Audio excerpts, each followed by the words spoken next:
Hello everybody, I'm going to make blueberry waffles, my way of course. I'm sure there's many videos out there. This is the way I make my waffles. I'm going to be using almond flour, eggs, and baking powder, and the blueberries. Let's begin.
Okay, so here's the results of my waffles. That came out 4 waffles. The first one I put too much, so it would be 4 waffles, the mini waffles. This is the way I make it. The last ingredient that I put was stevia, in case you're wondering.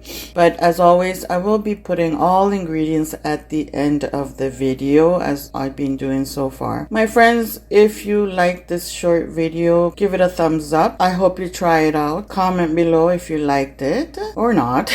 If you're new, subscribe. Don't forget to click that bell so you don't miss any of my videos. Share my videos, and hope to see you again in the next video. Thank you all for watching. Bye.